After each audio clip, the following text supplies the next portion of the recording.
Je crois qu'on pourrait chanter comme il y en est petit. Je vous dis honnêtement, c'est en tant que serviteur, quand on prend la parole, pour certains on a peut-être le sentiment qu'on est au-dessus de vous. On a une fonction. Dieu nous a appelés à prêcher la parole de Dieu. Mais je vous assure que dans mon cœur, je me sens pas plus grand que vous.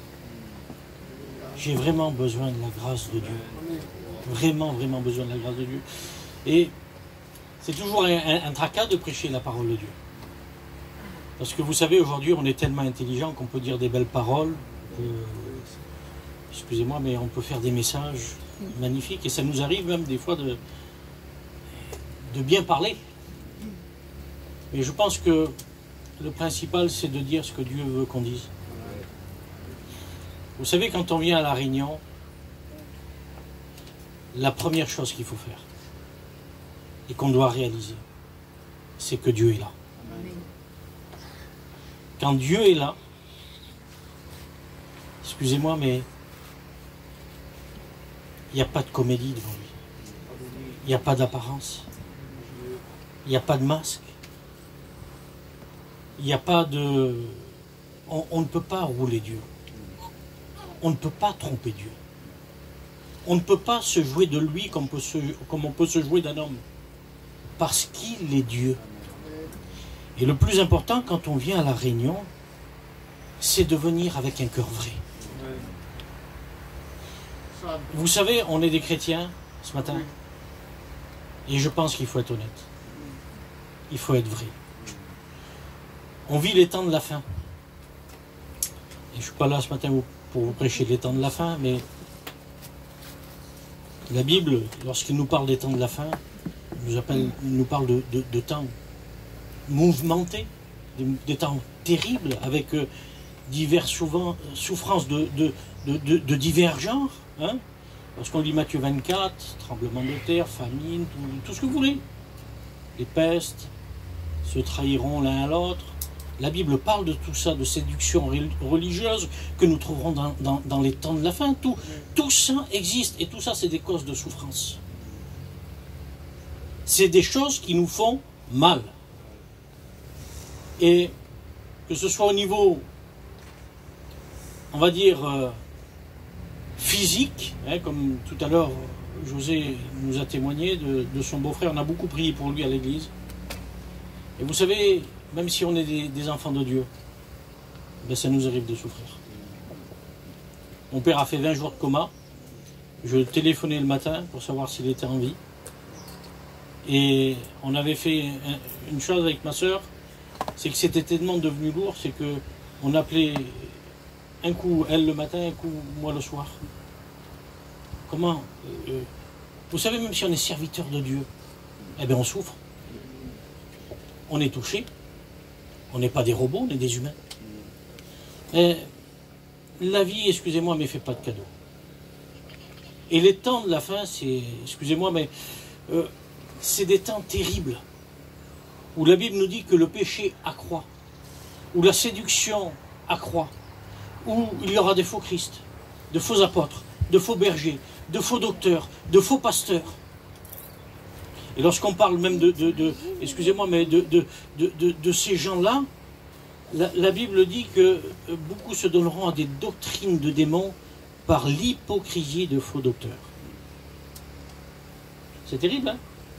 C'est pas seulement des faux, parce que quelqu'un qui est faux, qui enseigne de fausses choses, ça se voit tout de suite. Mais la Bible nous parle d'une catégorie de gens, ils sont faux docteurs. Pourquoi ils se donneront des doctrines de démons? Par l'hypocrisie. C'est-à-dire ils savent vraiment la vérité. Et c'est parce qu'ils sont hypocrites, parce qu'ils cachent la vérité aux gens, parce qu'ils veulent dire ce que les gens aiment, ils veulent dire ce que les gens veulent entendre, ils trompent les gens, ils leur disent « ce que vous faites c'est bien ». C'est de l'hypocrisie. Quelqu'un qui vient là et qui vous dit « je suis docteur », Jésus n'est pas le Fils de Dieu. Mais c'est pas un docteur celui-là. Vous voyez? Mais aujourd'hui, il y en a avec des savoirs, avec Internet, ça déboussole les gens. Et je voudrais vous dire que dans ces moments, alors je vous dis tout ça avant de rentrer dans le message pour une raison. C'est parce que ce matin, on peut venir à la Réunion, même si on est des chrétiens depuis plusieurs années. Alors moi, ce matin, je vous dis honnêtement, je vois tout le monde, et je vois que des personnes heureuses, tranquilles, bien, dans la présence de Dieu.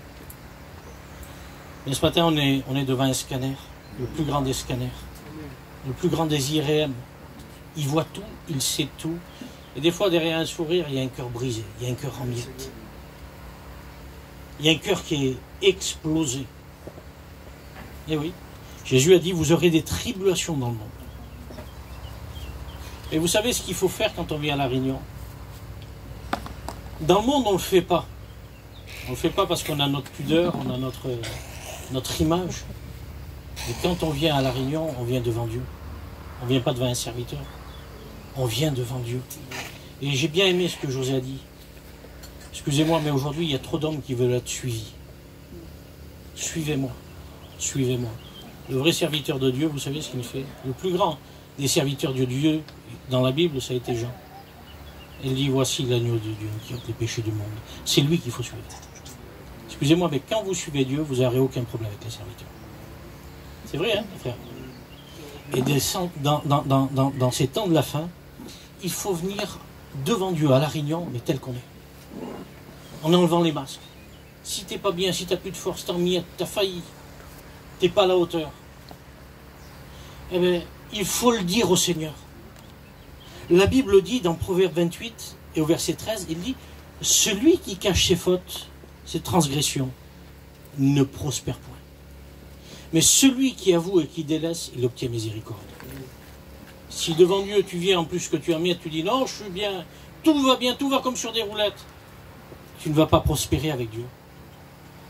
Vous savez, avouer dans le monde, vous savez ce que ça fait? Quand vous avez fait une faute et que vous avouez dans le monde, on vous condamne. Lorsque vous avez fait une bêtise, que vous passez devant, excusez-moi, mais en garde à vue, on veut vous faire avouer. Mais pour une chose, vous condamnez. Mais lorsque Dieu veut qu'on avoue, c'est parce il veut qu'on soit vrai avec nous-mêmes. Il sait si on est vrai ou si on n'est pas vrai. Mais il veut qu'on soit vrai avec nous-mêmes, afin de nous relever, afin de nous bénir. Amen. Et ce matin, il faut que tu te dises une chose, c'est que Dieu est vivant. Amen.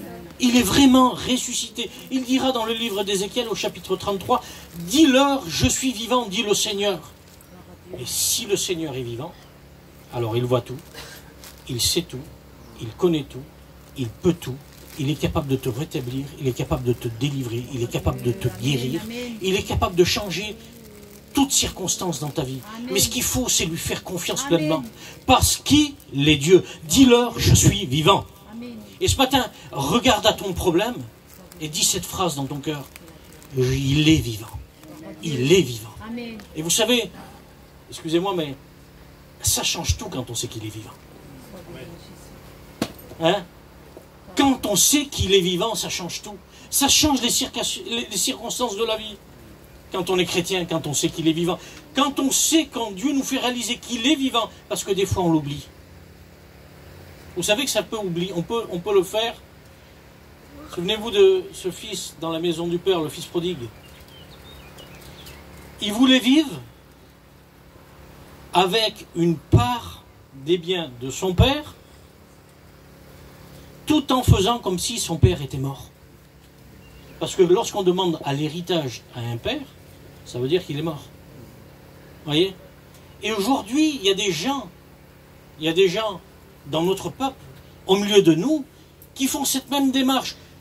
Donne-moi la part, c'est pas tout, hein, la part des biens. On veut une part des choses qui appartiennent à Dieu. Mais il nous arrive de fuir loin des yeux du Père. On veut faire comme si qu'il est mort, loin de sa présence, loin de son regard, loin de sa maison.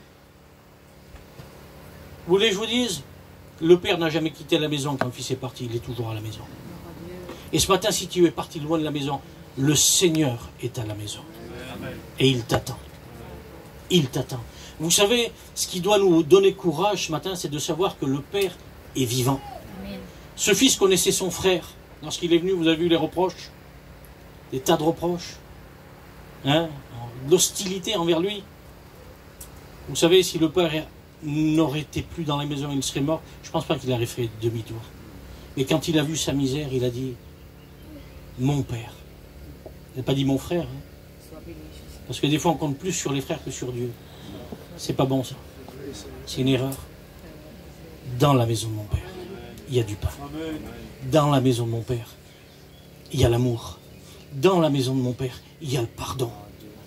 Il savait qu'en revenant au Père, il ne serait pas rejeté. Et ce matin, il faut que tu saches une chose, quelle que soit ta faute, quel que soit ton état, reviens dans la maison du Père, tu vas être béni de la part de Dieu.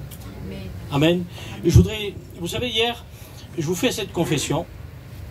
Je voudrais vous prêcher la parole de Dieu ce matin.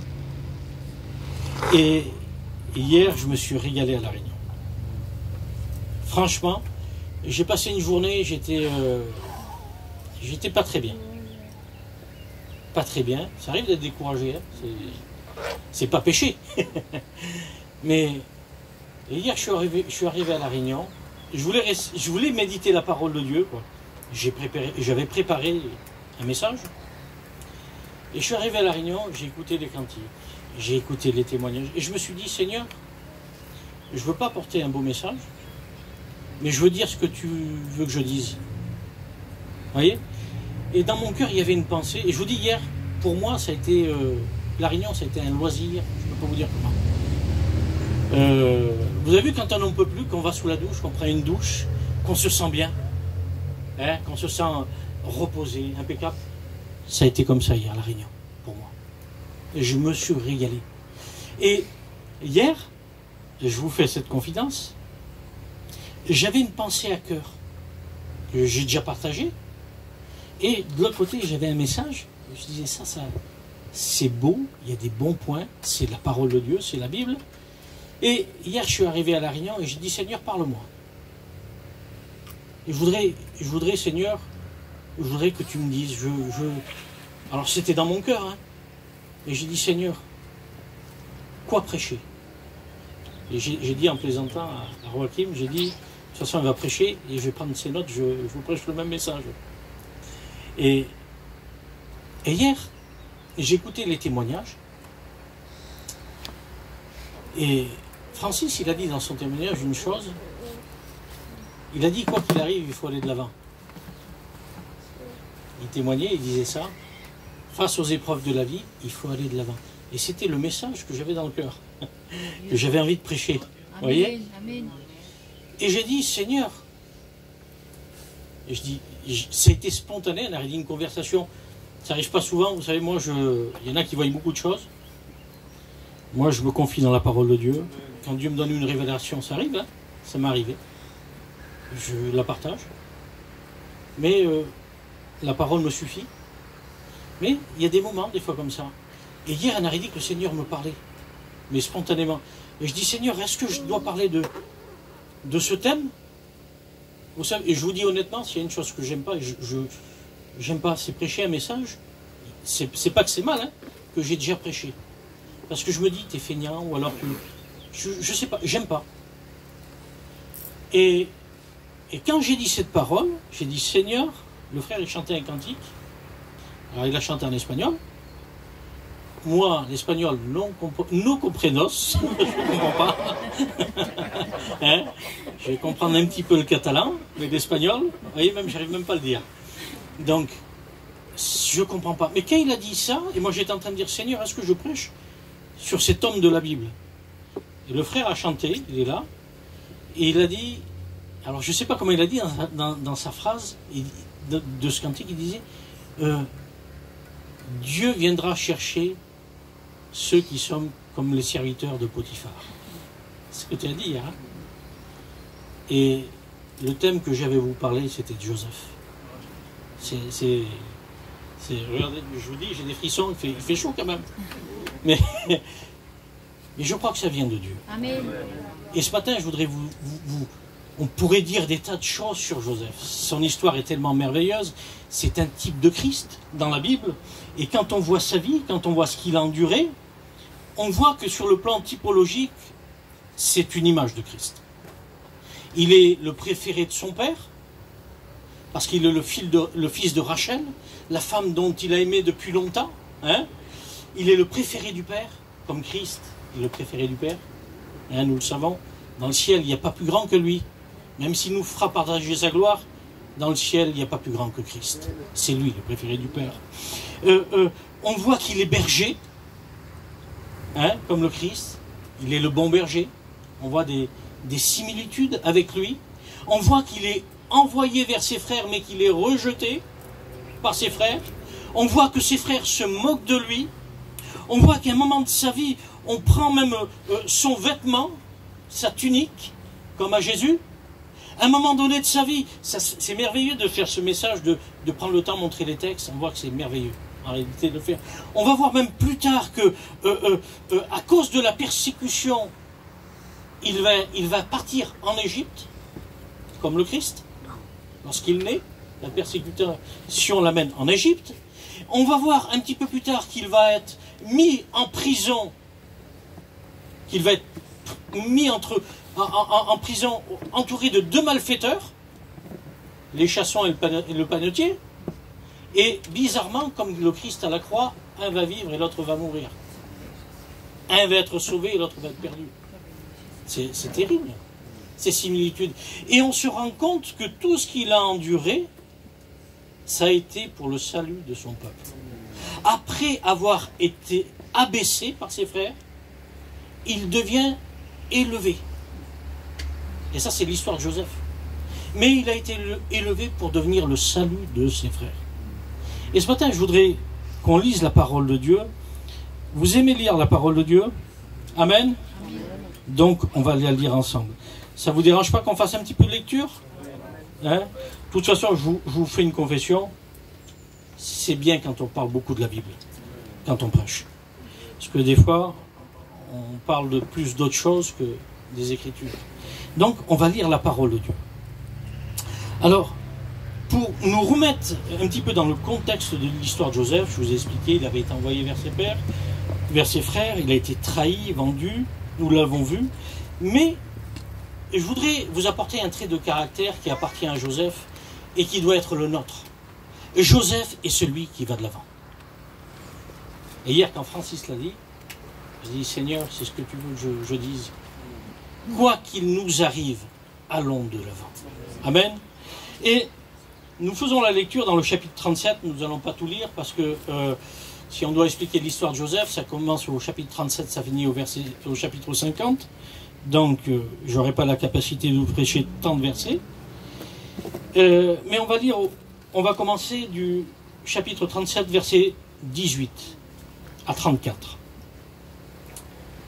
Il est question de Joseph, qui est envoyé vers ses frères, et il est question de ses frères, là, il dit, ils le virent de loin, et avant qu'il soit près d'eux, ils complotèrent pour le faire mourir. Et ils dirent l'un à l'autre, voici le faiseur de songes qui arrive. Maintenant, tuons-le. Que des paroles dures de la part des frères. Il y a des frères qui ne le disent pas, mais des fois, ils voudraient que certains meurent. Ça n'existe pas, ça? Et moi, je vous promets que ça existe. Je vous promets que ça existe. C'est vrai. Il n'y a pas que dans le passé, ça existe aujourd'hui aussi. Ils complotèrent. Seigneur, combien de gens se disent chrétiens et se font des complots? Je vais parler comme ça, je vais agir comme ça. Des machinations. Nous allons voir ensemble. Hein? C'est tellement riche cette histoire. Il dit, venez maintenant, tuons-le, et jetons-le dans une citerne, et nous dirons qu'une bête féroce l'a dévoré, et nous verrons ce que deviendront ses songes. Ruben entendit cela, et il le délivra de leurs mains. Et il dit, ne lui ôtons pas la vie. Ruben leur dit, ne répandez point le sang, jetez-le dans la citerne qui est au désert, et ne mettez pas la main sur lui. Il avait le dessein de le délivrer de leurs mains pour le faire retourner vers leur père. Lorsque Joseph fut arrivé près de ses frères, ils le dépouillèrent de sa tunique, de la tunique de plusieurs couleurs qu'il avait sur lui. Et ils le prirent et le jetèrent dans une citerne. Cette citerne était vide, il n'y avait point d'eau. Ils s'assirent ensuite pour manger, et ayant levé les yeux, ils virent une caravane d'Ismaélites venant de Galaam. Leurs chameaux étaient chargés d'aromates, de baume, le baume de Galade. On le voit arriver, le secours qui arrive là. Hein, on va le voir après. De myrte qu'ils transportaient en Égypte. Alors Judas dit à ses frères, que gagnerons-nous à tuer notre frère et à cacher son sang? Venez, vendons-le aux Ismaélites et ne mettons pas la main sur lui, car il est notre frère, notre chair. Et, excusez-moi, mes notes s'envolent, je le rattrape.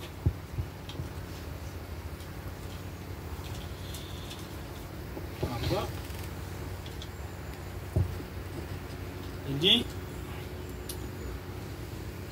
venez donc, vendons-le donc aux Ismaélites et ne mettons pas la main sur lui, car il est notre frère, notre chair. Et ses frères l'écoutèrent. Au passage des marchands madianites, ils le tirèrent et le firent remonter Joseph hors de la citerne. Ils le vendirent pour 20 cycles d'argent, comme Jésus a été vendu par les siens, hein, aux Ismaélites, qui l'amenèrent en Égypte. Ruben revint à la citerne, et voici Joseph n'était plus dans la citerne. Il déchira ses vêtements, retourna vers ses frères. Il dit, l'enfant n'y est plus, et moi, où irai-je? Ils prirent alors la tunique de Joseph, et ayant tué un bouc, ils plongèrent la tunique dans le sang, et envoyèrent dire à leur père la tunique de plusieurs couleurs, envoyèrent à leur père la tunique de plusieurs couleurs, en lui faisant dire, voici ce que nous avons trouvé, reconnais si c'est la tunique de ton fils. Jacob reconnut et dit, c'est la tunique de mon fils. Une bête féroce l'a dévoré. Joseph a été mis en pièces. Il déchira ses vêtements et mit un sac sur ses reins, et il porta longtemps le deuil de son fils. On fait encore une lecture au chapitre 50. Et on va lire du verset 15 au verset 21. Chapitre 50.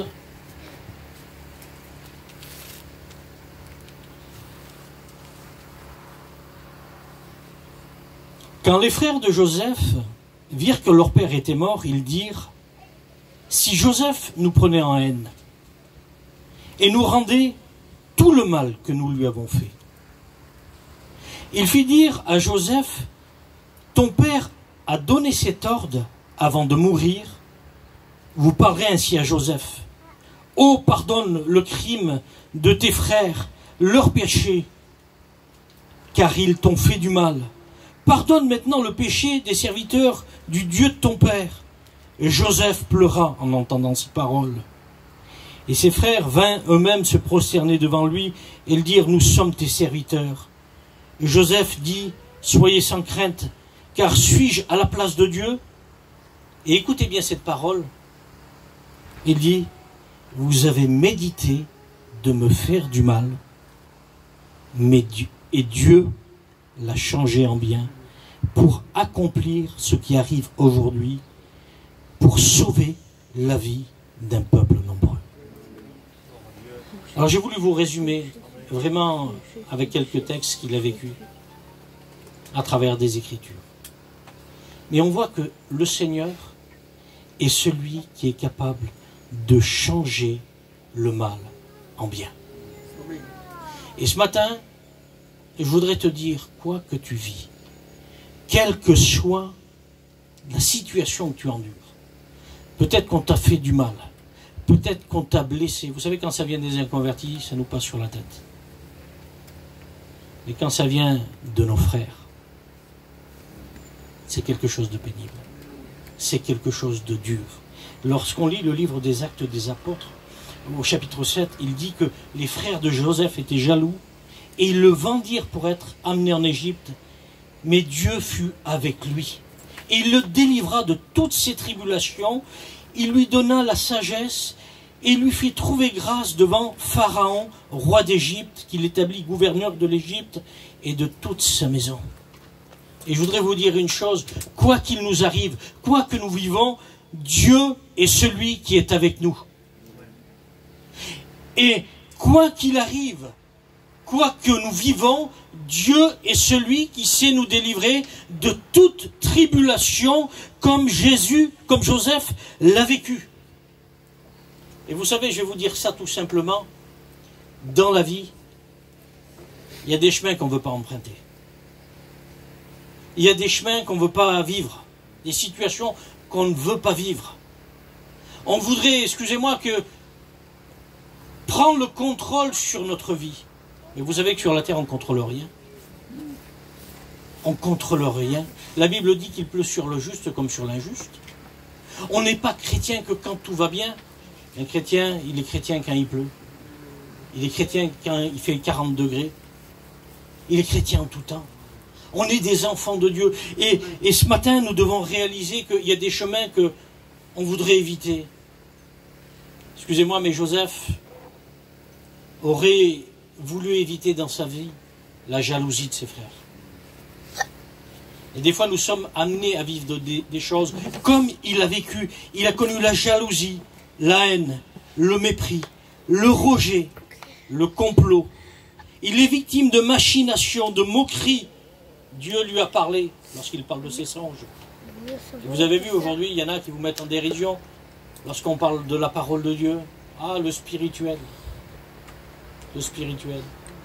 Vous savez, un chrétien, ou alors la connaissance. Vous avez écouté ça? C'est pas normal qu'un chrétien parle comme ça. Excusez-moi, mais moi, je suis prédicateur, je lis la Bible, je connais pas assez. Et je veux connaître. J'ai besoin de connaissances. Aujourd'hui, les gens, vous savez comment ils veulent vivre la vie de Dieu? En se basant sur ce que font les autres. Et là-bas, ça se fait. Lui, il fait, lui, il dit. Comment? Et tout le monde agit comme ça. Mais c'est pas comme ça.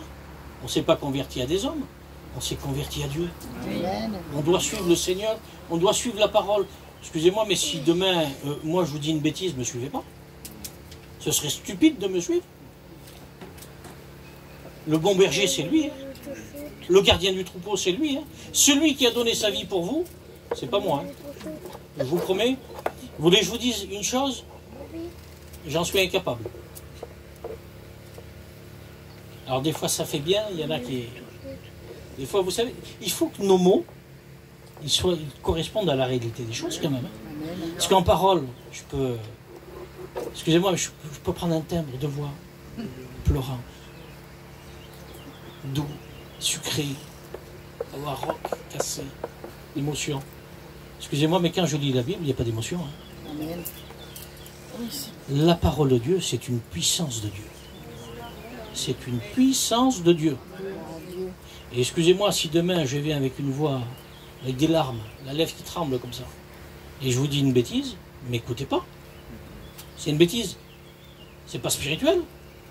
Si demain, derrière, il y a un petit piano derrière qui joue derrière et qui m'accompagne dans ma bêtise, et que ça... Excusez-moi, mais des fois, moi, je vous dis honnêtement, j'aime écouter du violon. C'est un instrument que j'aime écouter, je trouve que c'est beau. Et des fois, quand j'ai la chair de poule, je dis c'est un bel instrument. Mais c'est pas la bénédiction, ça, la chair de poule. Ce qui nous bénit, c'est d'accomplir la volonté de Dieu. C'est de lui être fidèle. Tout à l'heure, un frère l'a dit dans sa prière, la fidélité vaut mieux que le sacrifice. Et nous, on doit être fidèles. Quoi que nous vivons. Et dans le temps de la fin, excusez-moi, mais je le dis, l'Église va subir. Vous allez être rejetés des hommes. Vous allez être trahis, comme Joseph. Vous allez être jetés en prison, comme Joseph, au cachot. C'est pas bon le cachot, hein? Vous savez qu'on peut vivre la prison? Alors, de nos jours, un prédicateur qui va en prison, ça serait une catastrophe. C'est terrible, c'est vrai. Mais je vais vous dire une chose. Demain, à cause de l'évangile, on peut être jeté en prison. Avec le respect que je vous dois, si demain on dénonce certaines choses, et vous savez de quoi je veux parler, de ces mariages bizarres, de cette immoralité infâme, et demain on peut nous jeter en prison. Hein. Aujourd'hui, il y a un danger terrible. Et je vous le dis, il y a un danger terrible. On ne le réalise pas, mais derrière ce Covid-là, il s'est passé un événement. C'est que vous avez vu que toutes les entreprises ont fermé, beaucoup d'entreprises. Et aujourd'hui, il n'y a jamais eu autant de téléchargements numériques de la Bible. Vous savez pourquoi? Parce que l'industrie du papier dans certains pays s'est effondrée. Les imprimeurs, tout ça. Pas en Europe, parce que c'est des pays qui... c'est une puissance. Mais dans les continents africains, il y a beaucoup d'imprimeries qui imprimaient la Bible qui ont fermé. Alors les gens ont la Bible sur tablette. C'est bien, vous allez lire, c'est la Bible. Mais ce qu'il y a, c'est que, vous savez ce qui se passe? Alors moi, je ne suis pas un fort d'Internet. Mais ce qu'il y a, c'est que quand on utilise ces supports-là, il y a des notifications, des mises à jour. Et je vous garantis, excusez-moi, mais je ne joue pas au prophète. Et vous verrez que dans ces mises à jour-là, ces textes qui dévoilent cette infamie seront modifiés, sans même qu'on peut les... Et on aura des versions de Bible totalement loin de la vérité. C'est pour ça que je vous conseille, vous avez peu de Bible chez vous? Achetez-en. Achetez-en. Pour vous, pour vos enfants, pour vos frères, pour vos sœurs. Que la parole de Dieu soit dans vos mains, telle qu'elle est. Parce que sur un support numérique, ça sera changé. Ça va être modifié. Donc, il peut nous arriver de vivre des moments difficiles, comme Joseph l'a vécu. Trahi, vendu. Et vous savez, ce qu'il y a, c'est que nous, quand on lit la Bible, et quand on lit ces histoires-là, on fait tous pareil. Ça nous arrive. On lit la Bible, oh c'est terrible ce qu'il a vécu. On ferme la Bible, l'histoire est finie. Vous voyez? Il semblerait que ça a duré 2 secondes leur problème. On l'a lu dans la Bible. Mais excusez-moi, mais lorsqu'on lit la Bible, les personnages bibliques étaient des personnes de la même nature que nous. Hein. La Bible dit que Élie était une personne de la même nature que nous. Mais Joseph, lui, il n'était pas dépourvu de sentiments et de souffrances.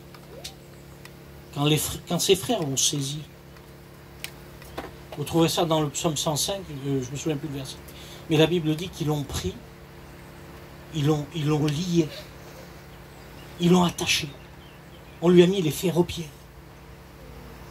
Quand vos frères vous font du mal, excusez-moi, mais on est brisé. Et c'est dur. C'est dur d'en parler.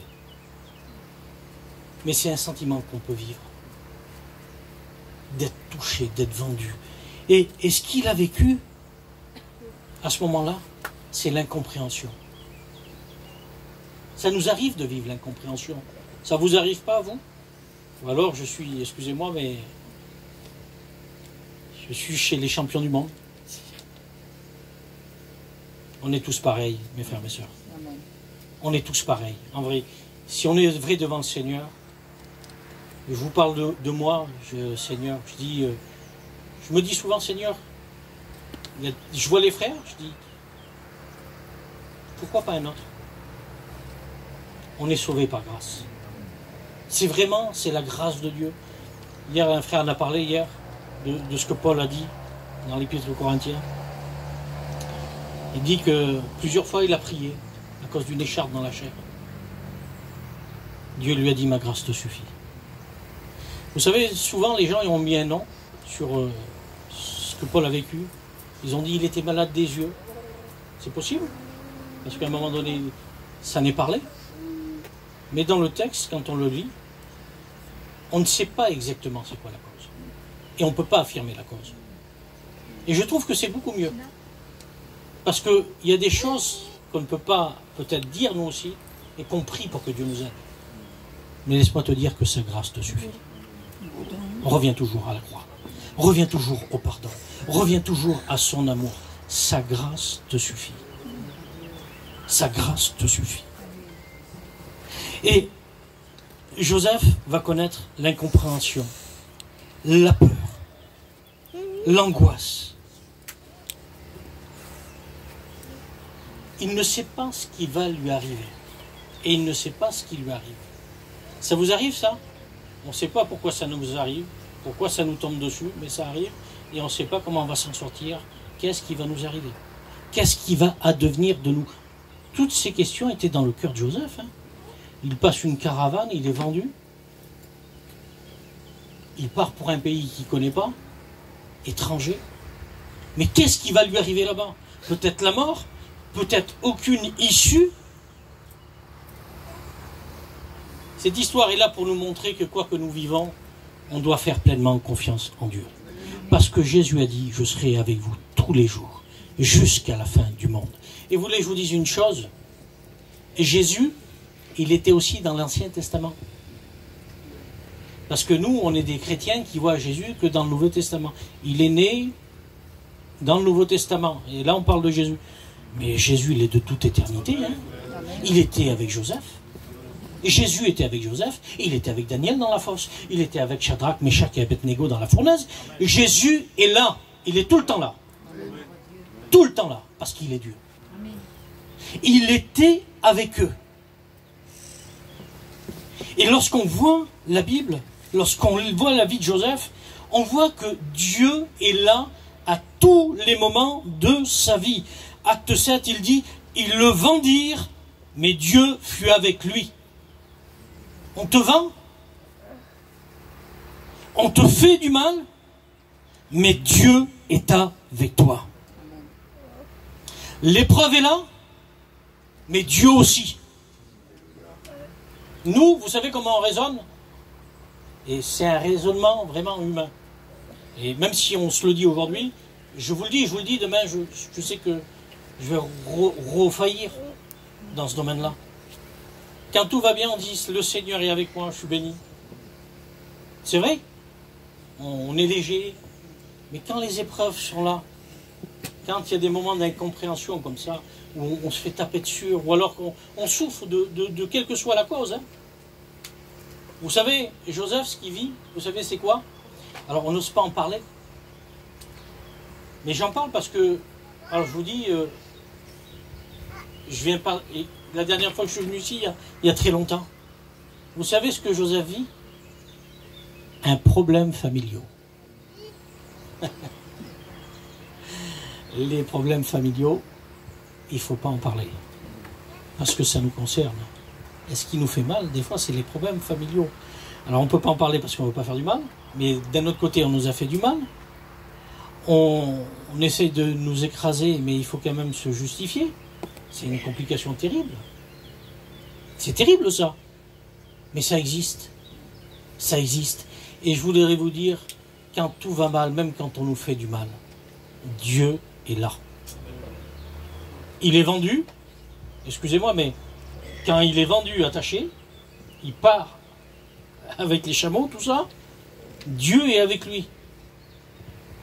Tu crois que Dieu t'a abandonné, il ne t'a pas abandonné. Les hommes, des fois, ils ne sont pas fidèles. Et la Bible dit que si nous, on n'est pas fidèles, lui, il demeure fidèle. Et vous savez, excusez-moi, mais il y a des gens qui ne nous suivront pas dans tous nos malheurs, dans tous nos problèmes. Il y a des gens, débrouille-toi. Celui qui ne lâche jamais personne, c'est le Christ. Il est venu, excusez-moi, mais il n'y a pas eu un homme comme mon Jésus.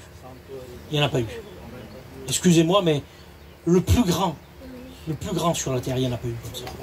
Venir, être le Fils de Dieu, se dépouiller lui-même, faire face au crachat. Excusez-moi, mais il faut être quelqu'un. Faire face à l'ignominie, aux injures, faire face à la calomnie, à la méchanceté, à la douleur, à la souffrance. On a labouré son dos, on a cloué ses mains, on lui a mis une couronne d'épines. Excusez-moi, mais il a souffert comme ça. La nudité, on l'a humilié. Il n'y a personne qui est capable de faire ce que Jésus fait. Il n'y a personne qui est capable de faire ce que Jésus a fait pour toi. Excusez-moi, mais Jésus n'a pas changé. Il est toujours pareil. Son amour, lorsqu'il était sur la terre, n'a pas changé envers toi. Excusez-moi, mais je vais vous dire une chose. Le caractère de Joseph, c'est le caractère de quelqu'un qui avance. Il vit des problèmes familiaux, il vit des drames terribles. Il a été trahi par les siens. À aucun moment de sa vie, lisez son histoire, lorsqu'il va en Égypte, à aucun moment de sa vie, il va dire, voilà ce que mes frères m'ont fait. Voilà qu'est-ce qu'on m'a fait à moi. Il ne va pas faire des scandales. Il ne va pas faire de tumulte. Non. Un chrétien, c'est quelqu'un qui va de l'avant. C'est quelqu'un, excusez-moi, mais quand on dit que Joseph est un type de Christ, c'est bien que Joseph l'ait été. Il va de l'avant. Il vient pour le salut des autres. Mais nous, est-ce qu'on est des types de Christ? Il faut qu'on en soit. Il faudrait qu'on en soit, qu'on ressemble au Christ. Seigneur, tu as souffert, tu as supporté. Ben, je vais supporter. Alors c'est vrai que je vais faillir parce que, excusez-moi, mais le niveau il est vraiment grand. Hein. Et Seigneur, même si je tombe, je vais me relever. Même si je mange la terre, même si je ne comprends pas, même si mes raisonnements me montrent, essayent de me faire penser à autre chose, je veux faire confiance en toi. Je veux avancer. Je veux compter sur ta grâce. Je veux compter sur ton amour. Et vous voulez que je vous dise une chose? Tout à l'heure, il a dit, c'est le roi qui me a dit ça. Il a parlé des chaussures du zèle. J'ai vu un frère tout à l'heure. Vous la voulez, la panoplie chrétienne, vous? Le bouclier de la foi, le casque du salut? Hein? On le veut tous, ça. L'épée, la ceinture, la cuirasse. On veut tout ça. Oui, Seigneur, donne-moi les armes, revêt-moi des armes. Mais je voudrais vous rappeler une chose. Alors, c'est peut-être un contraste différent que je vais vous montrer de l'image du chrétien. Un chrétien, c'est doux. Un chrétien, c'est tranquille. Ça a la paix, ça a tout ce que vous voulez. Mais un chrétien, il y a aussi cette nature, c'est un guerrier. C'est un soldat, un chrétien.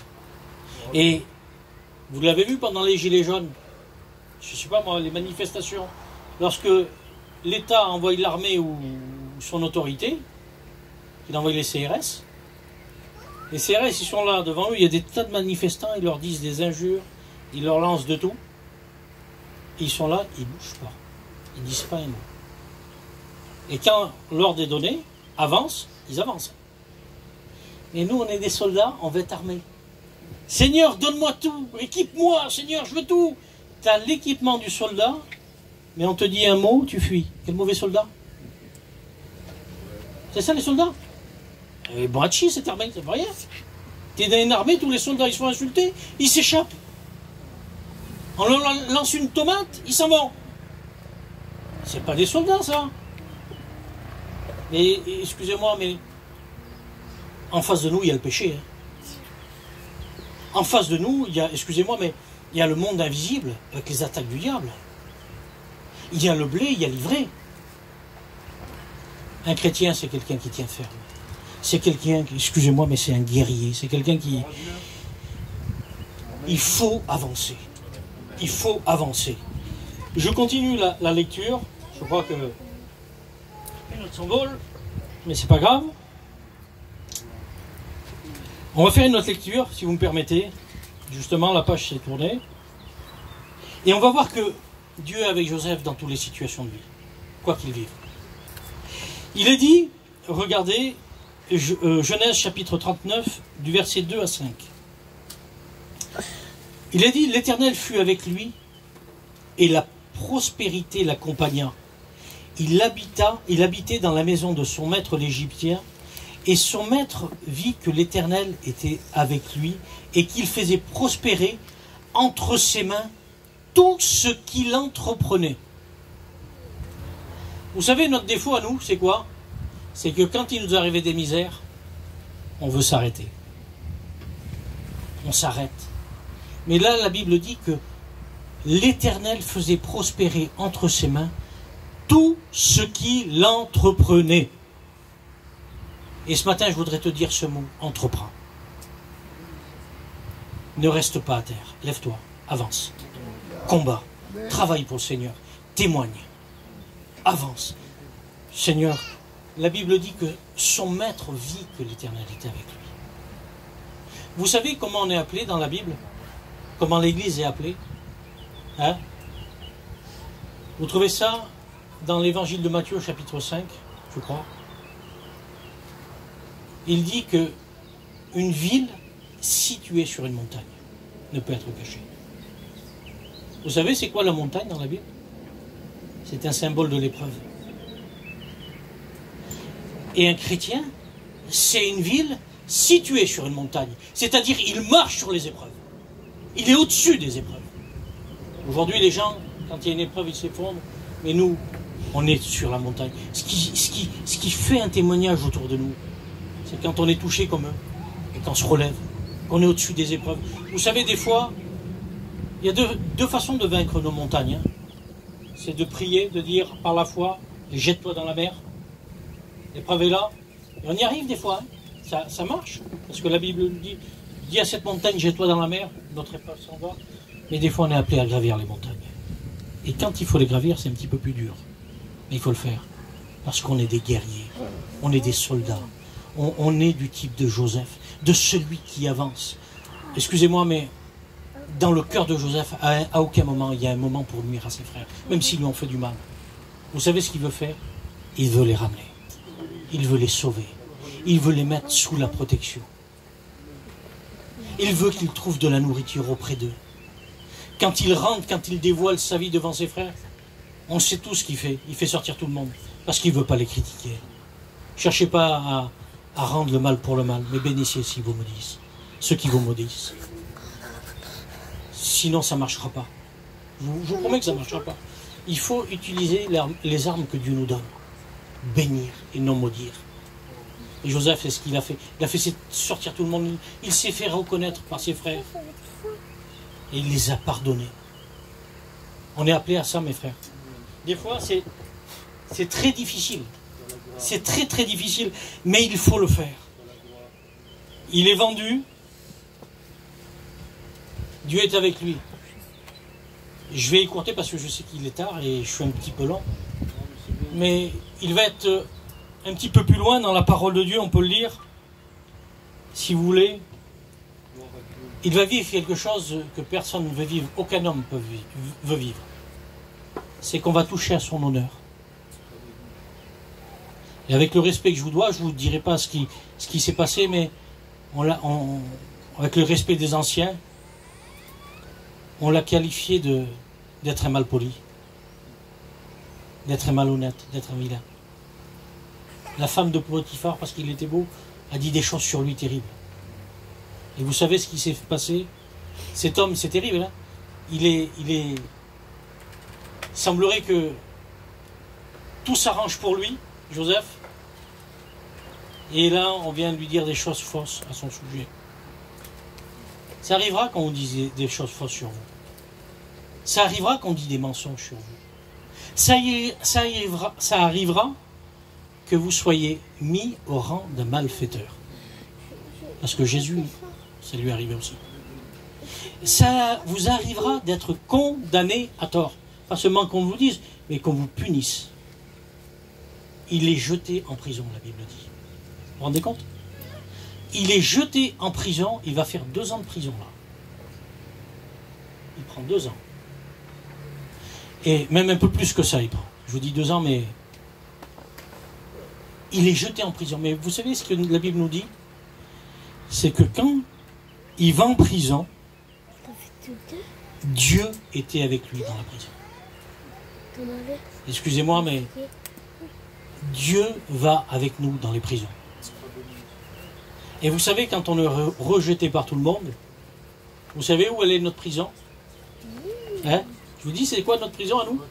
C'est notre maison. C'est notre campine.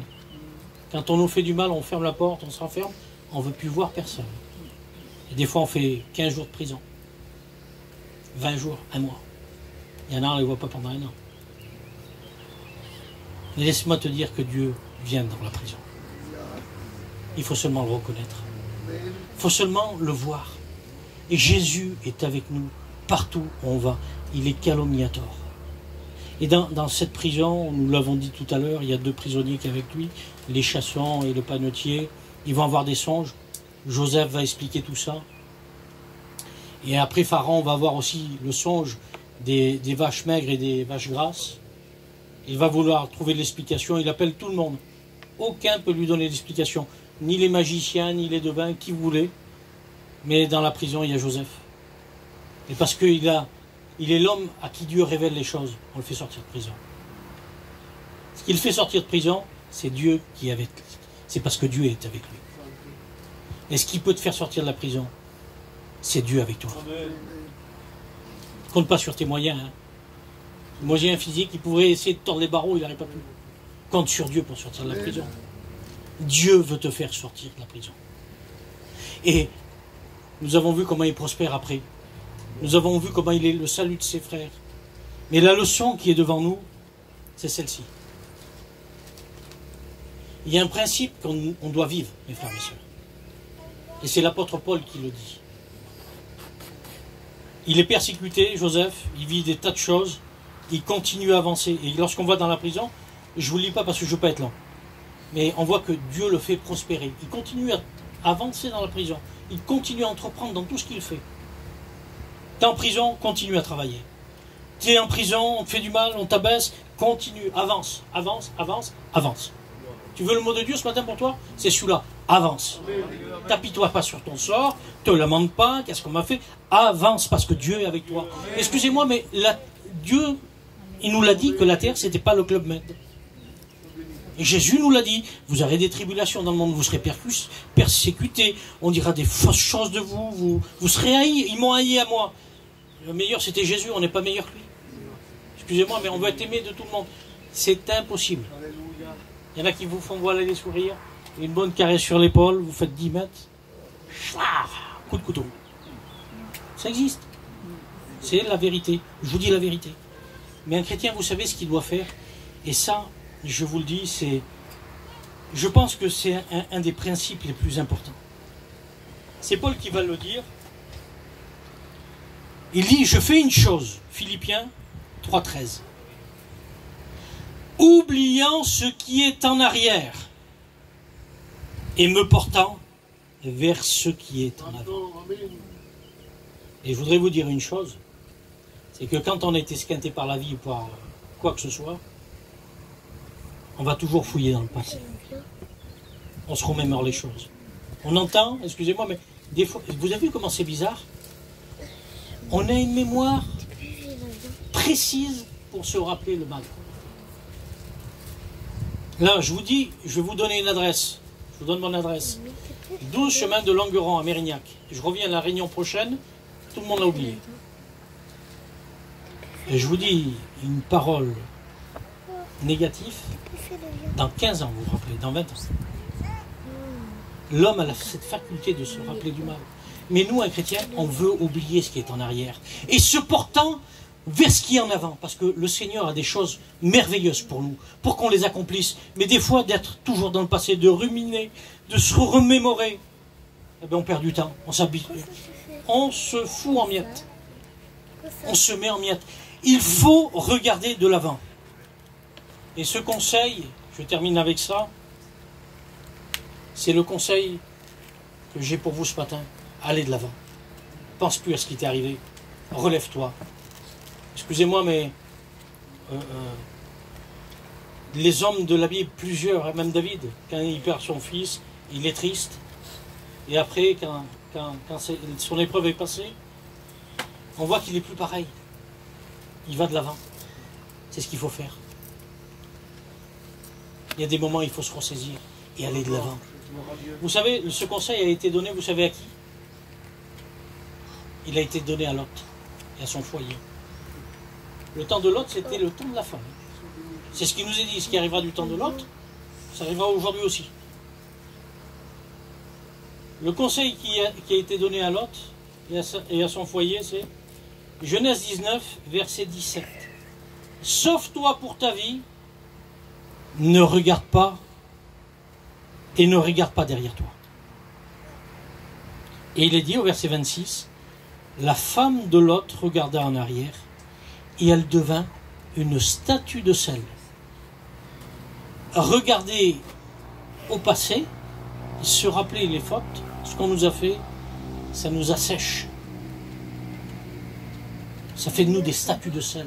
Ça enlève la vie. Ça nous rend dur. Vous avez vu, excusez-moi, mais vous prenez du poisson séché, comme la morue. Quand on le passe au sel, ça devient dur. Vous le prenez, vous pouvez le taper, on dirait un bout de bois. Ne regardons pas en arrière, mes frères et mes sœurs. Je termine avec ce verset. C'est Jérémie qui l'a dit. Alors Jérémie, il a vécu, excusez-moi, il a vécu ce qu'on vit au temps de la fin, Jérémie. Vous savez pourquoi? Parce que quand vous lisez le livre de Jérémie, il y a eu la persécution, il y a eu tout, mais il y avait un phénomène qui était encore pire même. C'est que quand il était là, à son époque, il y avait des gens qui étaient serviteurs, qui étaient des bergers, des pasteurs, des docteurs, des prophètes, mais qui étaient des faux. Alors c'était compliqué parce que Jérémie, Dieu lui parlait, il lui disait, ça, ce sont des faux docteurs. Et les faux docteurs disaient, vous savez ce qu'ils disaient? L'Éternel nous a parlé. C'est compliqué là. Comment on fait? José, on est tous les deux. Alors toi, tu es Jérémie, parce que c'est mieux. Et moi, je suis un faux docteur. Moi, je dis, l'Éternel m'a parlé. Il ne vous arrivera rien. C'est ce qu'il disait du temps de Jérémie. Vivez comme vous êtes, il ne vous arrivera rien. Vous aurez la paix. Il disait ce que le peuple voulait entendre. Imaginez-vous que Joseph il dit, mais le Seigneur m'a parlé, ça ne va pas ce qu'il dit là. Et comment on fait le tri là? Expliquez-moi. C'est compliqué. Le peuple est perdu. Comment on lui dit? Vous savez comment? C'est très simple. C'est très simple. Et on fera que vous le dire, excusez-moi, jusqu'à ce que le Seigneur revienne. Vous voyez ce livre-là? Ça s'appelle la parole de Dieu. Ça vous dit tout. Ça vous dit la vérité. Ça vous trompe pas. Vous voulez pas vous tromper? Lisez la Bible. Même si on vous vend n'importe quelle chose. Excusez-moi, mais des fois la vérité n'est pas dans le nombre. On le voit du temps de Michée. 400 prophètes. C'est ça, 400. 400 prophètes. Dieu a dit ça. Imaginez-vous 400, on va dire la même chose. Dieu. Il n'en arrive qu'un seul. Et non, c'était lui qui avait le mot de Dieu. Excusez-moi, mais il nous a laissé sa parole. Suivons la parole. Ne nous empoisonnons pas avec le passé, mes frères, mes sœurs. Je vous dis ce texte. Voilà ce que Jérémie a dit. Et on prie le Seigneur. Il dit, à travers toutes ces épreuves qu'il a vécues, quand je pense à ma détresse, les questions du souvenir, en arrière, quand je pense à ma détresse et à ma misère, à l'absinthe. L'absinthe, c'est ce qui enivre. Et au poison, c'est ce qui va nous amener à la mort. Quand mon âme s'en souvient, il dit, elle est abattue au-dedans de moi. Excusez-moi, mais ça vous arrive que vous êtes bien là? Moi, je vous le dis, ça m'arrive. Donc, peut-être c'est moi qui est bizarre. Voilà. Mais des fois, je suis bien. Ça m'arrive de penser à quelque chose qu'on m'a fait. Et hop là, il dirait de l'essence comme si on met une allumette sur de l'essence. Ça veut monter comme ça. Et je dis non, Seigneur, il ne faut pas. Et bien il dit, quand je m'en souviens, au-dedans de moi, il dit mon âme est abattue. Oublions le mal. Il dit voici ce que je veux me repasser dans mon cœur. Et ce qui me donnera de l'espérance, les bontés de l'Éternel ne sont pas épuisées. Et ses compassions ne sont pas à leur terme. Elles se renouvellent chaque matin. Chaque matin. Alors, excusez-moi, mais j'ai pas voulu faire de la théologie ou alors bien parler ou quoi que ce soit. Je vous ai parlé de la parole de Dieu, tout simplement. Moi, je suis serviteur, comme mes frères. Des fois, on prêche. Des fois, on a du succès. Les gens, ils font Amen. Ils disent Amen. C'est bien. On est content. Hein. On dit, oh, j'ai fait une bonne réunion. Mais je vous promets, je vous le dis en vérité, si vous savez comment c'est pas mon objectif, ça, c'est pas ça que je recherche. Je veux que le peuple de Dieu avance.